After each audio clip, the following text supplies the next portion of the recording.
diezgan sentimentāls. Pirms kādiem 5 gadiem rakstīts, varbūt 6, neatceros. Bet ar to gribētu iesākt lasījumu. Dzējuma nosaukums attiecīgi nesapratu. Piedod rotaļu lācīti, ka pavērsu par tevi ieroci. Ar dusmām skaļi izšāvu, dēzdams tavu dzīvību.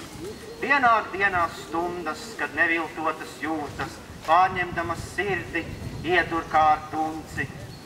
Piedod rotaļu lācīti, ka nocietināju dēseli, padevos tai pelēcībai, kas pietuvināja ārprātībai. Jūtas it kā saķepa, atmiņas par nastu pārtapa, mēslainai tās izmetu, jaukus vārdus saplēsu.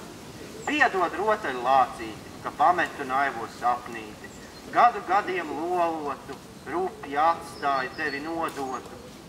Uzspļāvu senču vārdiem viediem, šo jauno plānu vājiem diegiem, izmīdīju mūsu taciņu, aizlauzu olīvu koka zariņu. Atceries rotaļu lācīti, ka esi silta atmiņa, kas atgriezties spējusi, vietu mūžam radusi. Atminies to labāko, ko no sevis mācīju, kaisi ar savu dvēseli, prieku par bērnības pasauli.